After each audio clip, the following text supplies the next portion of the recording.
जय हिंद to all the respected aspirants on behalf of Goyla classes. मैं आप सभी का स्वागत करता हूं। और जैसे कि आपको पता है टीओ और एटीओ के लिए गोयला क्लासेस की तरफ से हमने मेंस की सीरीज चला रखी है। और देखिए, हमेशा याद रखिएगा, इसमें प्री तो है नहीं, आपने मेंस पे ही जाना है, पहला अटेम्प्ट है तो आपको लिखना पड़ेगा, right. You don't have any choice, right. देखिए, वही बात है कि अगर मैं आपको गाड़ी चलाना सिखाऊं तो जब तक आप उस स्टीयरिंग में नहीं बैठेंगे और जब तक उस गाड़ी को नहीं चलाएंगे तब तक आप गाड़ी चलाना नहीं सीखेंगे। तो यही प्रिंसिपल यहाँ पर भी अप्लाई होता है। और थोड़ा सा मेरा गला खराब है तो आप थोड़ा टॉलरेट करिएगा, ओके। चलिए आगे बढ़ते हैं।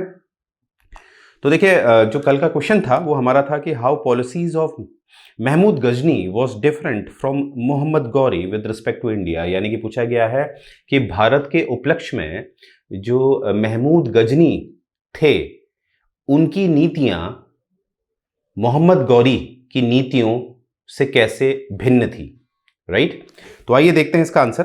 तो शुरू करने से पहले मैं एक जो प्लाटो साहब हैं, जो एक फिलोसोफर थे, उनकी एक लाइन से शुरू करने जा रहा हूं। वो कहते हैं कि courage is knowing what not to fair.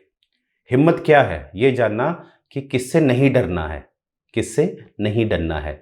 यानी कि देखिए, अगर कुछ जैसे कुछ एस्पिरेंट्स होंगे, जो बिगनर्स होंगे, जो समझते हैं कि वो लिख नहीं सकते, इसलिए वो लिखना ही नहीं चाहते, क्योंकि वो लिखने से डरते हैं कि सर मुझसे तो लिखा ही नहीं जाता, मैं लिख नहीं पाता, राइट। ये डर होता है उनके अंदर। तो देखिए, आपको एक हिम्मत जगानी पड़ेगी। आपको हिम्मत कैसे जागेगी? जब आप उसको लिखना शुरू करते हैं किसी के मार्गदर्शन में। वहां हम बैठे हैं, हमारा तजुर्बा बैठा है, आप लिखना शुरू करिए। जो हमारा पोर्टल है उस पर आइए, अपने जो आपकी जो मेंस राइटिंग है उसको अपलोड करिए, हम आपको गाइड करेंगे। फिर एक समय देखिएगा आप क्या होगा कि आपका जो ये फियर है, जो डर है, वो दूर हो जाएगा, राइट। तो आइए बढ़ते हैं आगे। तो देखिए, जो ये डेटा थोड़ा हिस्टोरिक है, ऐतिहासिक है, तो इसको समझना पड़ेगा और मैं कोशिश करूंगा इन शॉर्ट आपको बहुत अच्छा समझा दूँ इसे, राइट। तो जैसे कि मैंने हमेशा आपको बताया है कि जो 3 पॉइंट हैं, पहला इंट्रो, आपको मैंने बता रखा है इंट्रो कैसे देना है। दूसरा, जो अंदर जो उसकी बॉडी होती है, जिसमें आपने जो प्रश्न पूछा है उसी से संबंधित जवाब देने होते हैं। और तीसरा, उसका समराइज करना होता है, राइट। तो आइए वैसे ही करेंगे। तो पहला मैं आपको डेटा देना जा रहा हूं, कुछ महमूद गजनी के लिए और कुछ मोहम्मद गौरी के लिए। आइए देखते हैं महमूद गजनी। देखते हैं एक सेकंड कि महमूद गजनी साहब जो हैं उनको महमूद गजनी बोलिए या महमूद गजनवी बोलिए, एक ही बात है। ये गजनविड अंपायर जो था, जो साम्राज्य था, उसके शासक थे, राइट। और ये जो साम्राज्य का जो स्थापना करी थी वो करी थी अल्प तिगीन ने। मैं लिख देता हूं। देखिए, मैं कुछ एक्स्ट्रा डेटा भी आपको दे रहा हूं, आप चिंता ना करिए। अल्प तिगीन ने दी थी, ठीक है। अल्प तिगीन ने दी थी ये जो गजनवी साम्राज्य की स्थापना करी थी, राइट। देखिए, यहां पर आप ध्यान से देखिएगा, मैं आपको क्या समझाना चाहता हूं। देखिए, हुआ क्या था, यहां पर आपको एक सामानिड साम्राज्य दिख रहा होगा। सामानिड, ये साम्राज्य दिख रहा है आपको, सामानिड। तो देखिए, यहां पर ये जो गजनवी लोग थे, ये यहाँ पर एक फ्यूडल की तरह थे। फ्यूडल मतलब ऐसे लोग होते थे कि राजा को जब भी ज़रूरत होती थी ये राजा के लिए लड़ने आते थे। मैंने फ्यूडल पे एक अलग से वीडियो भी बना रखा है, आप देख सकते हैं। तो इसको एक बार इस मैप में समझते हैं। देखिए, ये वाला क्षेत्र जो था, ये वाला, एक सेकेंड, इसमें पेन, सही पेन का इस्तेमाल करते हैं जैसे कि आपको समझ में आए। ये देखिए, ईरान वाला जो ये एरिया है, यहाँ पर किसका राज है? सामानिड्स का। एक सामानिड करके साम्राज्य था, उसका राज था। अब होता क्या था, ये जो सेंट्रल एशिया वाला है हिस्सा है, ये वाला, यहाँ से यहाँ के जो लोग थे वो ट्राइबल थे, बार्बरिक थे। बार्बरिक का मतलब क्या है? ऐसे लोग थे जो युद्ध करने को एंजॉय करते थे, यानी कि उनको युद्ध करने में बड़ा मजा आता था। और वो महिलाएं, बच्चों, किसी को नहीं छोड़ते थे मारने काटने में। तो क्या होता था, ये जो सेंट्रल एशिया वाला हिस्सा है, यहाँ से ये जो ट्राइबल लोग थे ये यहाँ पर आक्रमण करते थे। तो यहाँ पर जो सामेनिड साम्राज्य था, इसको लड़ना पड़ता था इनसे अपने साम्राज्य को बचाने के लिए। इसीलिए सामेनिड को कुछ ऐसे लोग चाहिए थे जो ऐसे लड़ाकू हों, जो ये जो आक्रमण कर रहे हैं सेंट्रल एशिया से, उनको, उनके साम्राज्य को बचा पाए। किनके साम्राज्य को? सामेनिड के साम्राज्य को। तो इसीलिए एक तरह के नए जो सैनिक है उनका उदय होता है, जिनको गाजी सैनिक कहा गया, गाजी सोल्जर्स कहा गया, राइट, गाजी, ठीक है। तो गाजी यहीं से आए। ये क्या करते थे? सैमेनिड के क्या करते थे? ये फ्यूडल्स थे, यानी कि सैमेनिड साम्राज्य के लिए लड़ते थे। अब आपको पता है इतिहास गवाह है, जैसे इसको ऐसे समझेंगे, जैसे ये मुख्य साम्राज्य है मान लीजिए, और इसके नीचे छोटे छोटे ये जो लड़ाकू हैं जो इस मुख्य साम्राज्य जो रेड से मैंने दर्शाया है उसको बचाते थे। पर ये देखा गया है, इतिहास गवाह है कि जब ये लाल वाला यानी कि बड़ा साम्राज्य टूटा है तो कहीं ना कहीं इसका फायदा ये जो छोटे साम्राज्य हैं इन्होंने उठाया है। तो यही नियम लागू होता है इस पे, गजनविड पे भी। क्या होता है, सैमेनिड एम्पायर जब कमजोर पड़ता है तो एक नया एम्पायर आता है, एक नया साम्राज्य आता है, वो है आपका गजनवी साम्राज्य। तो गजनवी साम्राज्य की स्थापना किसने करी थी? अल्पतगीन ने, राइट। फिर अल्पतगीन के बाद सुबुक्तगीन आए थे। सुबुक्तगीन जो हैं वो जो महमूद गजनी है उनके फादर हैं। याद रखेंगे, एक सेकेंड, ये बात याद रखेंगे आप लोग। चलिए अब आप देखेंगे यहां पर, यहां तक मुझे उम्मीद है आपको डेटा समझ में आया होगा। तो ये देखिए क्या है, महमूद गजनी, ठीक है, ये कहीं ना कहीं क्या है, अब शासक बन गए हैं किसके? गजनवी साम्राज्य के। गजनवी साम्राज्य कहाँ से आता है? सैमेनिड के बाद आता है। और इन ये कहीं ना कहीं जो साम्राज्य है वो साम्राज्य चला है 977 से 1186 तक, 977 से 1186 तक। परंतु जो मोहम्मद गौरी है, माफ कीजिएगा, जो महमूद गजनी है, महमूद गजनी जो है वो शासन करेंगे 1998 से 1030 तक। आई रिपीट, 1998 से 1030 तक ये गद्दी में बैठे थे। और ये आपको याद होगा कि इसी बीच यानी कि 1025 इन्होंने आक्रमण किया भारत में। वैसे भारत में तो इन्होंने 17 बार आक्रमण किया है। अगर आपसे पूछा जाए कौन सा मुस्लिम शासक था जिसने भारत में 17 बार आक्रमण किया, तो वो था महमूद गजनी, ठीक है। तो ये बात याद रखेंगे। जो गुजरात का जो सोमनाथ मंदिर है वहां पर जो लूटपाट मचाई थी महमूद गजनी ने, वो 1025 में मचाई थी, राइट। ये भी याद रखेंगे। तो ये बात यहां तक क्लियर हो गई है आपको। अब देखिए एक बात ध्यान से देखेंगे मैंने एक कंपैरिजन किया है, एक सेकेंड, महमूद गजनी और मोहम्मद गौरी के बीच में। परंतु पहले मोहम्मद गौरी के बारे में देख लेते हैं, राइट। महमूद गजनी के बारे में हमने देख लिया, अब मोहम्मद गौरी के बारे में देख लेते हैं। मोहम्मद गौरी जो है इनको एक नाम से और जाना जाता है, हालांकि इनको बहुत नाम से जाना जाता था, जैसे मुइजुद्दीन मोहम्मद बिन सैम भी से कहा जाता था, तो वो आपके लिए इंपॉर्टेंट नहीं है, एग्जाम में ये कोई नहीं पूछेगा उसका क्या नाम था, राइट। ये थे घुरिड वंश के, घुरिड वंश के। तो यहां से हम क्या सीखे, जो महमूद गजनी है, महमूद गजनी जो है वो कौन से वंश का है, वो कौन से साम्राज्य का है। कभी कभी क्या होता था, वंश के नाम पर ही साम्राज्य का नाम भी रख दिया जाता था। याद रखिएगा मैंने क्या बोला, वंश के नाम पर ही साम्राज्य का नाम रख दिया जाता था। तो महमूद गजनी जो था वो कौन से उसका था, गजनवी साम्राज्य का। यहां पे लिख देंगे हम गजनवी साम्राज्य, ठीक है, एम्पायर। और जो मोहम्मद गौरी है, एक सा नाम है तो कंफ्यूजन होता है, ये महमूद गजनी और ये मोहम्मद गौरी। मोहम्मद गौरी जो है वो है घुरिड साम्राज्य का। ये बात याद रखेंगे, ठीक है। तो घुरिड वंश का बोले या साम्राज्य का बोले एक ही बात है, राइट। कंफ्यूज नहीं होंगे, वंश बोलूं या साम्राज्य बोलूं एक ही बात है, क्योंकि घुरिड वंश के नाम पर ही घुरिड साम्राज्य बना। तो मोहम्मद गौरी कहाँ के हैं? घुरिड वंश के, ठीक है, या साम्राज्य के, जो कहीं ना कहीं 12वीं से 13वीं शताब्दी तक चला। और कहीं ना कहीं उसने अपना कहाँ स्थापना करी थी? अफगानिस्तान और पाकिस्तान के पास, ठीक है। तो देखिए यहाँ पर आपको दिख रहा होगा राइट साइड में, मैंने ये जो दास वंश है, जो स्लेव डायनेस्टी है, उसकी पिक्चर डाली है। क्यों डाली है? क्योंकि इसकी लिंकिंग है। जो मोहम्मद गौरी साहब हैं उनके एक स्लेव थे जिनका नाम था कुतुबुद्दीन ऐबक। क्या नाम था? कुतुबुद्दीन ऐबक। मोहम्मद गौरी की जब मृत्यु होती है उसके बाद जो कुतुबुद्दीन ऐबक उनके गुलाम थे जो भारत में थे, उन्होंने अपने आप को स्वतंत्र घोषित कर दिया और वहीं से एक नए वंश की शुरुआत होती है। वो वंश आता है दास वंश, स्लेव डायनेस्टी, जो दिल्ली सल्तनत की जो नींव रखता है, राइट। तो ये बात याद रखेंगे, इसीलिए मैंने लिंक कर रखा है। अब देखिए बेहतर अंडरस्टैंडिंग के लिए, आपकी बेहतर समझ के लिए, मैंने गजनवी साम्राज्य, ये आपको दिख रहा होगा गजनवी साम्राज्य, जो कि जिसके संस्थापक थे, स्टैब्लिशर थे, फाउंडर थे, कौन थे? अल्पतगीन। अल्पतगीन के बाद सुबुक्तगीन किसके फादर हैं? महमूद गजनी के, राइट। तो यहां पर भी महमूद गजनी को हम लेंगे, इसको महमूद गजनी। और यहां पर जो घुरिड है ये है मोहम्मद गौरी का। तो दोनों में देखिए क्या आपको दिखता है, अगर हम इसकी तुलना करते हैं, कंपैरिजन करते हैं, तो पूर्व की तरफ ज्यादा कौन बड़ा? मोहम्मद गौरी का साम्राज्य, मोहम्मद गौरी का जो घुरिड साम्राज्य है, राइट।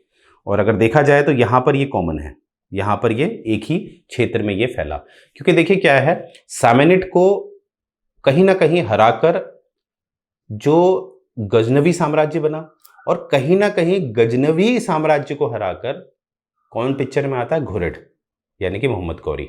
ठीक है, ये बात याद रखेंगे। तो ये एक, मुझे उम्मीद है ये तुलना से आप ज्यादा समझ पाए होंगे। और एक बात याद रखेंगे, एक बात, एक जस्ट दे दे रहा हूं आपको, जो गजनवी है, गजनवी, जो गजनवी है यानी कि महमूद गजनवी है, उसकी मृत्यु होती है 1030 में।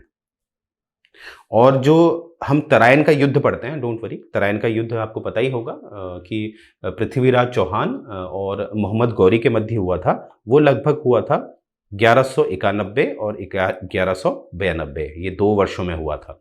तो आप अगर इसका डिफरेंस निकालेंगे, अगर ये इसके बीच का जो अंतर है, तो आपको लगभग ये दिखेगा 100 सालों से ज्यादा। ठीक है, 150 भी हो सकता है। तो आप एक बार कैलकुलेट कर लेना, यानी कि पहले तो ये याद रखिएगा कि पहले आया था महमूद गजनी, उसके बाद आया था मोहम्मद गौरी। ठीक है, और 100 सालों का ज्यादा डिफरेंस है, 100 सालों से ज्यादा। ठीक है, तो यहां तक आपको समझ में आया होगा।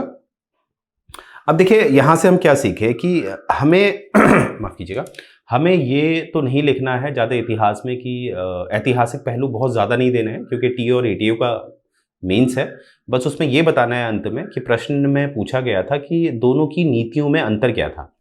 देखिए दोनों की नीतियों में अंतर ये था, अगर आप इस स्लाइड को देखेंगे तो अंतर ये दिखेगा आपको कि जो महमूद गजनी साहब थे, ये मैंने बताया था सामानिड को हराकर ये अपना साम्राज्य बना रहे थे। तो यहां पर काफी विवादित स्थिति थी, एनार्की थी, बहुत ज्यादा लड़ाई करनी पड़ती थी इनको, आसपास के जो साम्राज्य हैं। किसको? महमूद गजनी को। तो महमूद गजनी क्या करता था, अब लड़ाई करने के लिए सेना रखनी पड़ेगी, सेना रखनी पड़ेगी तो उसका खर्चा होगा। तो महमूद गजनी को यह पता था कि भारत में काफी सोना है, इसीलिए सोमनाथ मंदिर पे आकर और आसपास के जो भी मंदिर होते थे ये लूटपाट करता था और सोना ले जाता था। और इसका जो मुख्य उद्देश्य था वो ये था कि जो ये युद्ध लड़ रहा है, ये जो गृह युद्ध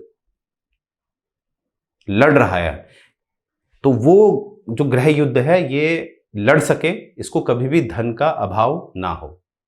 यानी कि ये भारत इसलिए आ रहा है कि इसको कभी भी जो धन है, जो मनी है, उसकी कोई प्रॉब्लम ना हो।